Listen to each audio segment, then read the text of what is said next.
Он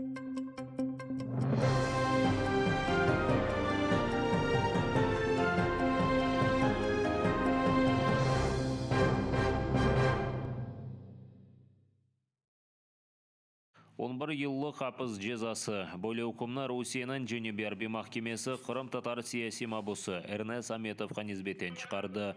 2 yıl evvel saklanğan cemaat jurnalistini aynı mahkeme terrorizm ve Rusiyada hakimiyetini kuchnen zapt etmeyin tılığında qabatlı olarak tanıdı.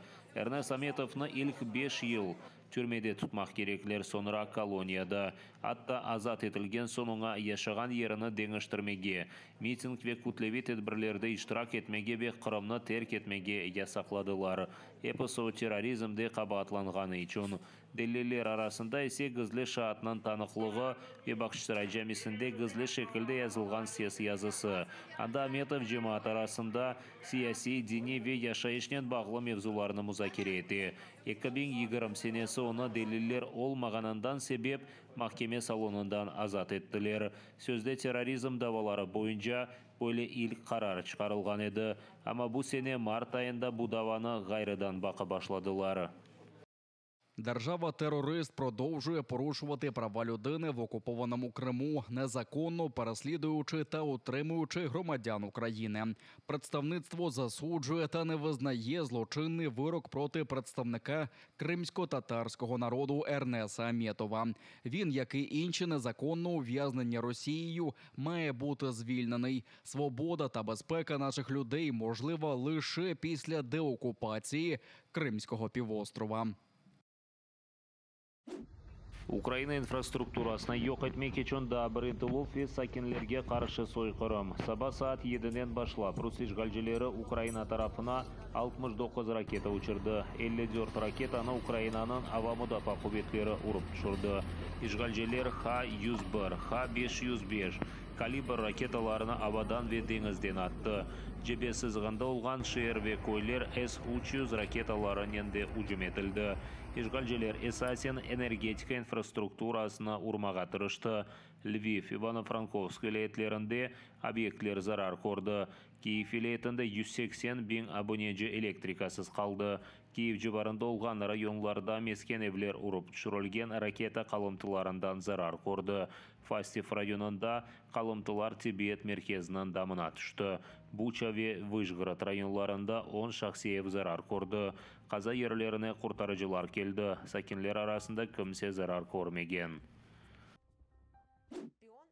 Donetsk yönelişinde kanlı cenk gece kunduz olup geçe. Baştapның malumatına göre Ukraina himayecileri keçken kun devamında tahminen 15 koy ve kasaba yanında düşman hücumlarını urup kaytardı. Söz Bakhmut ve Avdiivka yönelişi hakkında keti. Anda vaziyet pek kirgin kalmakta. Düşman aviasiya yardımının ep yanı hücumlar başlatıp, Ukraina himayecilerini pozisiyalarından çekilmege mecbur etmege isteyler. Ama birçok insan ve texnika gayıplar olganından sebep hiç bir muvaffaqiyetke erişip olamaylar. Himayecilerimiz evvel olgаны gibi öz pozisiyalarında kalmakta. Ukraina aviasiyası ve raketacılarımız düşmanның arka pozisiyalarında olgan silah yedekleri ve texnikasını yakmağa devam etti. 27 грудня в районах населених пунктів Токмак, Титове, Чернігівка, Пологи та Бердянськ Запорізької області втрати окупантів склали 3 одиниці військової техніки різного типу, командний пункт, вузол зв'язку та близько 230 військовослужбовців пораненими. Інформація щодо загиблих уточнюється. Çok kilometrге sozulgan nevbetlerge bakmadan yarıga boş paromlar. Kereçava limanı territoriyasında binlerinin yük maşına Kırımны terk etmek için nevbetini bekley. Kereç boğazında deniz fırtınası olganından sebep paromlar de katnamay. Keçitte ise kalabalıklar. Aydavıcılar birkaç kunlep nevbetlerde gecelemege mecbur. Çünkü Kereç köprü yük maşınaları için hala da kapalıdır. А я не знаю, какой я в очереди. Я стою, вот мы стоим, мы не трогаемся уже двое суток, нас вообще не трогают. Ни мы груженые, ни прикрыты. Вот это все здесь стоит. Я стою вообще дольше всех. Люди стоят здесь по 7 дней, по 4 дня стоят. Сколько стоит? И звоним и в администрацию, никто не берет. И в администрацию парома никто не берет. Паром, если рентген не успевает нас просветить, паромы идут пустые. И рентген, он ломается постоянно. Неужели нельзя нас досмотреть без всякого рентгена? Вчера с 3 часов дня до 8 вечера всего лишь только 40 машин отправили. Вот. Сегодня ночью, 3:30 ночи, тоже машины отправляли. Вот. Но не все. Вот второй ряд стоит, 4 машины, тут даже 5 машин. Вот. Амма невбетте турмастан паромнен кулланганлар да бар. Эсасен бу Украинанын Женебе регионларында хырсыланган захирени ташыган юк машиналарыдыр. Невбетте турганлар кайдеткенне көре захире ташыганлар Керечнин кырышында олган якарлык ноктасында топлаша. Сюда, каким образом они там оказываются и за какие деньги?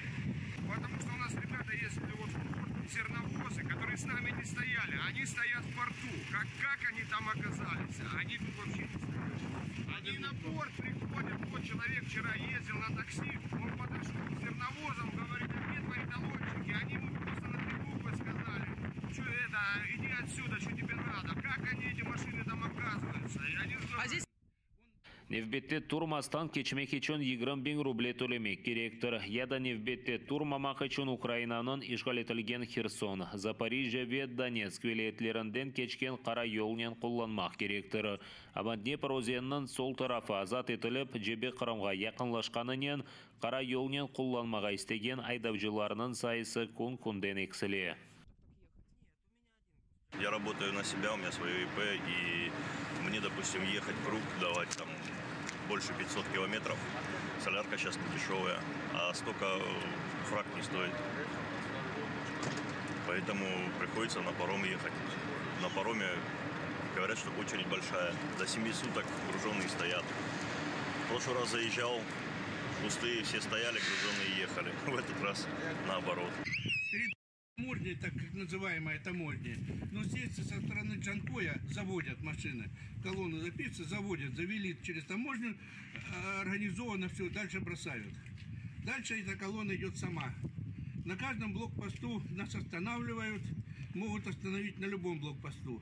Сейчас принято это делать перед Таганрогской таможней, со стороны Донецкой, будем говорить. Там люди в Азовском уже останавливают, чтобы не доходили мы до таможни.